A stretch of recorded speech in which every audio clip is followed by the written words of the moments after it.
Samahan kayo lahat na kapwa ko nagbabayad ng tax na ninanakaw lang nila. So, sa amin po sa Pampanga ay tatag po ng butas ang aming mga kalsada kahit hindi pa sira. Ginagawa na ulit nila para magkapera sila. Siyempre mga congressman, kontraktor sa amin sa Pampanga. Sa Bulacan, isa rin po akong anak ng Bulacan, lubog na po, halos buong Bulacan. Kaya masasabi ko sa lahat ng kontraktor, mga engineer ng DPWH, congressman, mga putang ina ninyo, pinabayaan nyo ang sambayan ng Pilipino, ang inuna ninyo ay ang inyong bulsa at inyong kapakanan. Kay Martin Romualdez, kay Saldico na nagtatago na ngayon, ang balita ay may tali na sa kanyang liig sa ibang bansa. Umuwi kayo, magpakita kayo, harapin nyo ang ginawa nyo sa taong bayan, sapagkat kayo lamang ang makakasagot kung ano talaga ang ginawa ninyo. Bakit ang lahat ng Pilipino, halos sa buong Pilipinas ay nalubog sa baha? Unahin ko, Makabebe, Pampanga, kung saan ako taga roon. Ilang taon na po nalubog ang aming bayan. Wala na po ang aming bayan, mabubura na po sa mapa. Sapagkat napakarami pong flood control na ginawa doon, puro po ghost project. Ang mga kalsada po namin, papunta sa kabundukan ay lubak-lubak, samantalang ang mga kalsada sa highway ay hindi pa sira, pero pilit nilang sinisira upang magkamal ulit sila ng pera. Tama po kayo na siguro panahon na para ang ating gobyerno ay pumunta sa matuwid. Kung ang ating naiisip ay pagbabago, iyon po ay dapat nang palitan siguro. Sapagkat kung papalitan mo, kung tatanggalin mo ang mga sanga, kung matitira ang ulo at ugat, wala din mangyayari sa ating mga mahihirap.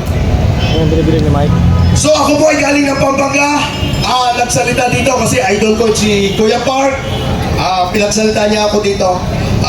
Sige po, at magandang hapon, yun lang po masasabi ko. Sige po, sasabihin ko na, Marcos resign! Marcos resign! Marcos resign! Salamat! Marcos resign! Muli, maraming salamat po. Boss Idol, Kakong Kabalan, from Kabambangan. Kabambangan Pride, ha? Okay, mga kababayan. Okay, announcement po tayo. Bantayan nyo yung inyong paligid. Muntik nang may makapasok ko, yung may dalang bandera ng One Piece. Ano ho, napalayas naman sila eh. Sila ho yung nanggulos. Montemayor.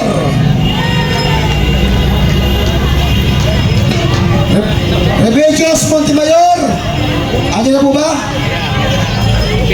Kapampangan po, Kapalit. Isa po sa mga sumusuporta sa ating advokasya. Okay, malakas. Magandang hapon po sa lahat.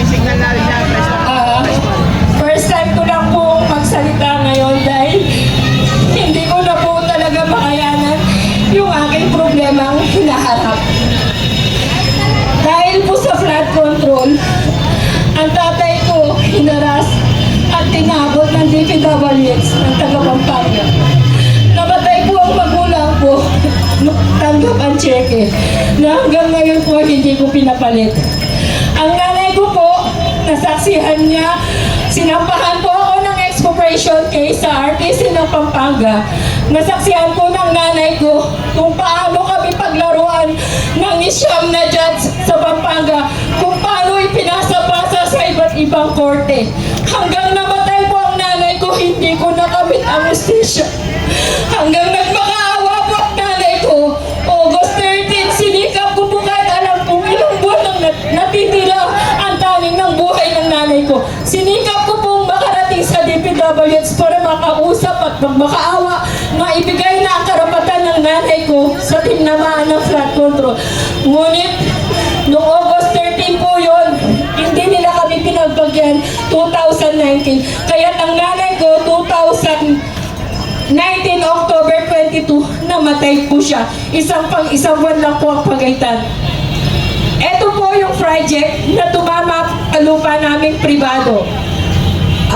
Nung panahon po ni Pinoy, pero ang congressman po, si Don Gonzales, at siya rin po yung congressman na ang pangalan po ay Northern Builders. Pinatubo Hazard Argent Mitigation Project Phase 3. Contact number 3B of San Fernando Flood Control Works, Part 2 Outlet Channels and Bridges. 4.8 billion po ang pondo na to. Alam niyo po ba kung gaano kasakit na doon sa isang residential area namin upang mai-transfer yung titulo namin, 684 pesos per square lang po. At sa magulang ko pa, ipinakaltas yung 6% na tax gains.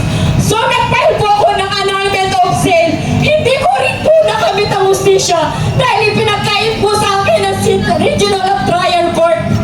Grabe po! Tapos sinampahan ako ng expropriation case. Hanggang isyam na judge. Wala ni isang nag-decision.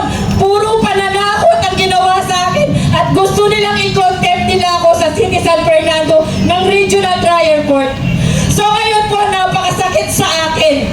Saan kayo makakita ng RTC ng Branch 45 na City of San Fernando? Dalawang judge na humawak na mag-asawang sila Judge Malik ang humawak ng kaso namin. So in-expect ko po, pinorward nila sa Court of Appeals. 2021, na i-forward po daw nila sa Court of Appeals ang aming kaso na expropriation case.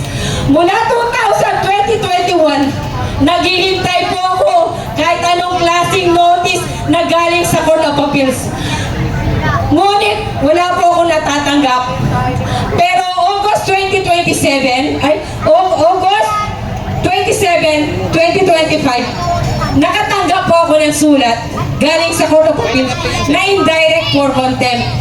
Nagtataka po ako, bakit nakatanggap ako ng indirect contempt laban sa akin? So tumawag po ako sa Court of Appeals. Bakit po ako may indirect for contempt? Ang lakas naman po ng loob ng mga taga-DPWH na wala salang kaluluwa yata para papakutin na naman ako upang umatras sa laban ko sa expropriation case. Hindi po ako natatakot sa kanila dahil lahat po tayo mamamatay. Tapos po, hanggang iniintay ko, wala kasagutan. So, ginawa ko po ngayon sa Court of Appeals. Nagtanong po ako, tumihingi ako ng kopya ng mga records ng aking documents. Halos ayaw po ako nang bigyan kahit nag-request ako ng letter. Hanggang sa nagwala po ako ng isang araw. Miyerkules po yun, last week pa lang. Siguro, ayaw nilang umabot sa kahiyan ang Court of Appeals. Pinapasok po ako ni Chief Justice Cunanan. Si Justice Cunanan po, pinapasok sa ako sa Court of Appeals, kinausap. Natapos na, alaman ko po, yung kaso namin expropriation case, talo po pala ako sa kaso na wala akong kinalaman. Umusad pala yung kaso kong expropriation case na wala akong natatanggap anong kaso. Sabi ko, Diyos ko, Lord! Sabi ko, ano po to? Sabi ko kay Justice Cunanan, Justice Cunanan, gano'n po ba kalakas si Don Gonzales? Hanggang dito po ba? Nagtatanong lang. Dito po sa Court of Appeals, nabibili po ba ang hustisya para lang po ba sa mayayaman? Paano po kami mga mahihirap? Kaya dito po sa pananawagan ng pananalita ko, humihingi po ako ng tulong kung paano ko po malabanan si Don Gonzales at DPWH at iba't ibang ahensya na kasabwat niya. Hindi po ako takot na mamatay basta sa katotohanan. Dahil muntik na po akong nadisgrasya ng DPWH noong 2013. Kulit niya. Kaya nananawagan po ako dito. Grabe po talaga ang korupsyon sa flood control na hanggang ngayon po nasa RTC po. Wala pong hustisya pa. ebidensya na sa ano ko po talaga, sa tingin ko nabili yung kaso ko dito sa Court of Appeals. Bakit po umusad yung kaso ko na wala akong nalalaman? Sabi ko po kay Chief Justice Cunanan, Attorney, paano po umusad ang kaso ko dito sa Court of Appeals? Ni wala po akong natatanggap na sulat o anong order nyo. Ibig po ba sabihin, kayo lang pong nagkakaalam? Yung mga abogado kong umawa? So ngayon po, nakikiusap po ako. Ang handa po tumulong sa akin ngayon, bakit hindi ko pa sasabihin? Lumapit po ako ngayon kay Attorney Castillon. Sabi ko, Attorney Castillon, parang awa mo na, tulungan mo ako. Sabi ko po gano'n sa kanya, nung Webes lang po ng gabi, doon ko binigay sa kanya lahat ng record ko. Sabi ko, parang awa nyo na sa pamamagitan nyo. Makamit ko sana yung justisya dahil namatay po ang mga magulang ko dahil sa flood control. Kaya sana, Don Gonzales, nakikiusap ako, bilyon-bilyon yung pera mo. Hindi pa ba sapat namatay ang mga magulang ko at nasaksiyan ng nanay doon sa Court of Appeals? Hanggang ba naman ngayon, sa dito sa Court of Appeals, tinatakot mo ako para umatres ako sa laban mo? Hindi ako natatakot dahil tayo lahat ay mamamatay. Tandaan mo yan, Don Gonzales. Sana naman magbago ka. Maawa ka naman sa mga tao at kayong mga namumuno sa Supreme Court, sa Court of Appeals. Parang awa nyo na. Bigyan nyo naman ang katarungan ng mga mahirap, hindi lang sa mayayaman. Yun lang po ang masasabi ko. Parang awa, sana po may mga tao pang handang sumuporta sa akin. Handa ko po patunayan na marami akong hawak na ebidensya. Yun lang po, pasensya na po. Gusto ko lang po i-share yung aking karanasan. At alam niyo po ba, kung magkano lang ang gusto nila doon sa lupa namin na tinamaan? 300 pesos per square meter. Grabe! May mabibili pa kayo sa City San Fernando na 350 square meter, 300 pesos per square meter. Tapos yung residential area namin, 684. So, dalawang titulo po yung tinamaan namin. Yung isang-isa, nagsampa ako ng expropriation case. Ay, sila po yung nagsampa ng expropriation case. Yung isa, annulment of sale. Ako po yung nagsampa laban sa kanila. Pero hindi ko po nakamit ang decision hanggang ngayon po sa Court of Appeals. Yun lang po ang masishare ko sa flood control. Sana po, tigilan nyo na yung pangungurakot sa kaban ng bayan. Maawa na kayo. Yun lang po ang tanging share ko po. Maraming salamat po. Don Gonzales, Magnanakaw! Don Gonzales, magnanakaw! Mga kababayan, yung